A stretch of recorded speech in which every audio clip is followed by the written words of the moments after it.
Welcome to Xbox One, and I am joined by Ted from Raven, who is going to talk through everything Warzone. I'm so excited. I have spent half my life on this game since it came out. First things first, we have to talk about the brand new map. We're really proud of the map we've made, the big map Stand. What I loved about the reaction that we had today was you could get that sense that players are seeing like a nostalgic element of it. We keep hearing the word vibes, vibes. I remember these vibes, but at the same time, like it's got a newness, like a freshness. That we really want our players to jump in, and it's got a personality of its own. When you were designing the new Warzone map, what were the inspirations that you took from those maps that you wanted to make sure that you kept in, and what were the changes that you wanted to make as well to create new maps? Honestly, it's a great question. With this Stand map, we wanted to go for density. We wanted to create a map that wherever you look, it feels like jam-packed of things to explore and discover and find, and good rotation and redeploy drones from day one, and just that it's got this great sense of movement that it enables around the map. But with that, you need to think about the gameplay at the same time. Yeah. So you really need to build the map and gameplay together. So simple little details, like for example, Ghost now requires movement, the Ghost perk, because it fits so the happy. map, right? How have you thought about those with all the POIs across the map? Because it's not just about like the micro. We think about the perks and how that gameplay will transfer. It's also the macro. So Lowtown's a great example. It's got a train line running through the center of the town.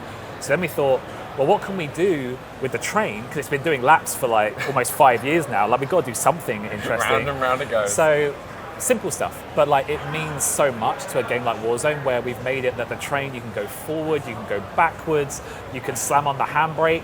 So if there's a team owning the engine carriage, you can pull on that handbrake and stop them literally in their tracks.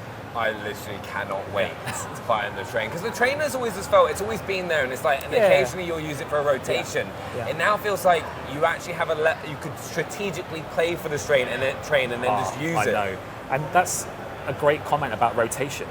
Is when we design a map, that's a huge element of how we create anything.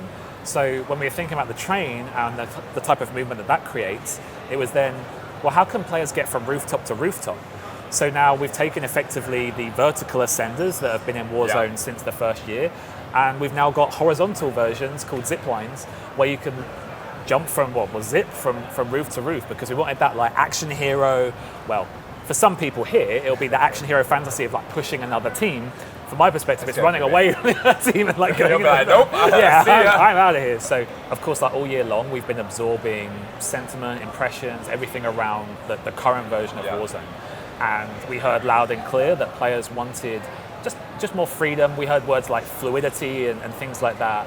So working with our friends at Sledgehammer Games, we got together as a sort of like a big team, really, to say, what can we do with Modern Warfare 3 that brings that new dimension to how players move around the map? So we talked about the importance of gameplay, then to talk about like the fundamental like fidelity. So being able to cancel an action, whether that's like reloading or sliding, being able to shoot while sliding, like these are all the kind of details that our players expect, but also provides just a little bit of a skill gap. So you can be like, oh, I can get better at the game. I can advance and I can improve. So it's a delicate balance always, because we know that at the same time, we have a really big audience, like really big audience. So to appeal to everyone is always a challenge, but we think we've got the balance right, and again, we'll be listening. We also have to talk about perks as well, because Modern Warfare 3, multiplayer, it's a new system with vests.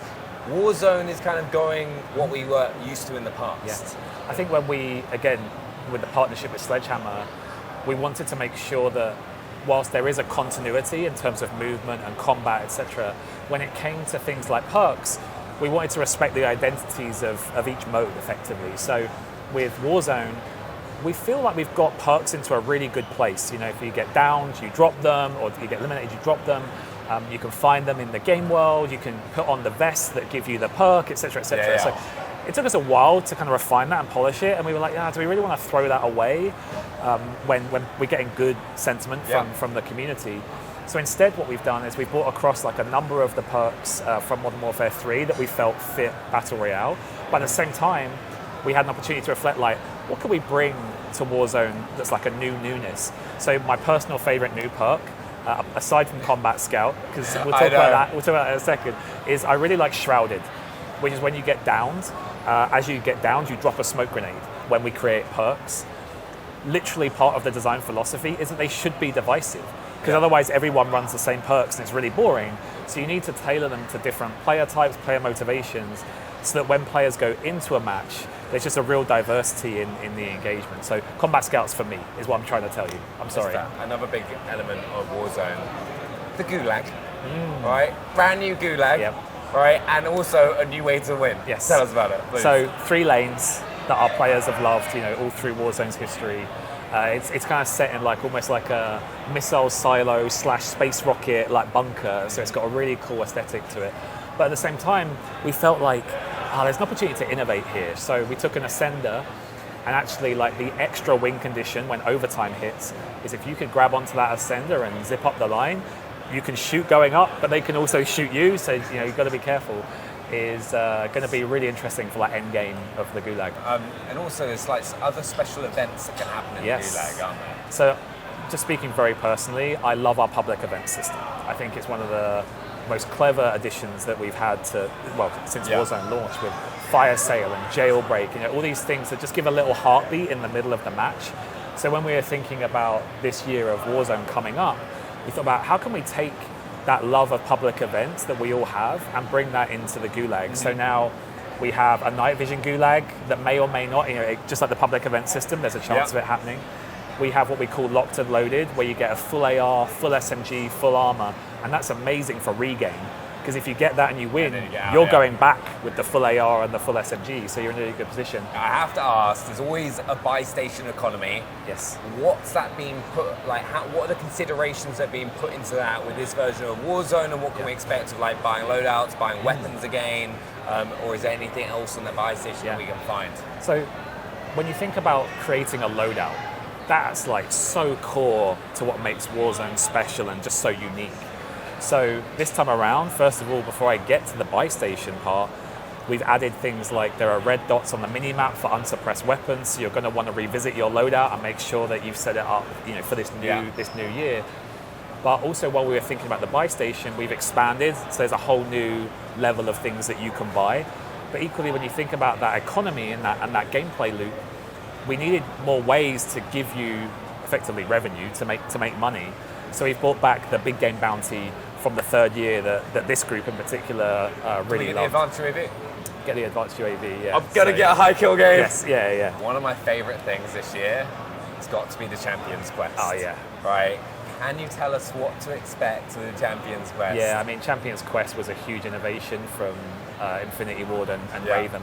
Next year, or this year, when we launch, you can expect that when you jump into a match, if you get lucky or unlucky, depending on how you see it, if there is a team on the Champions Quest, if you team wipe them and they're the first team, they are the Champions Quest team, they will drop their contract and all the pieces, and you can pick it up and you can continue. If you get team wiped, that's it. You literally get one chance to steal it.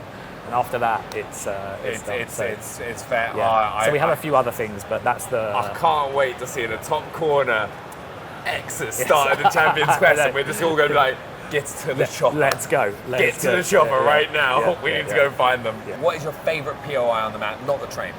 Okay, I'm glad you said that. I have a real soft spot for Zaravan City. I love the density. I love having a huge tower that's under construction. It just feels like peak Warzone. And the big horizontal zip lines going rooftop to rooftop, the ascenders going up the crane, just a fascinating play space to play in. Okay, and this is a personal one for me, so it's one of the things I've always loved about Warzone maps. There's always been kind of homages to some of the most famous maps in Call of Duty. Are there any other ones that we're going to be able to find? Yeah, I think when you start to explore, I really think this is a discoverer's dream. I think if you love exploring and discovery, you're going to love it, because there are just areas you go to and you might be like, oh, this feels a bit like Storage Town. And there are places like that we know that our players have loved over the years. But we're going to leave it to our players to find and to discover for themselves. I'm going to go find them. But Ted, thank you so much. Thank you, man. Appreciate it. Absolute pleasure. Hope you enjoy it. I can't wait to play. Just don't land on the train straight I'm off the rip. I'm doing it. I'm doing it. Map one. Map one, I'm going for it. Okay, awesome.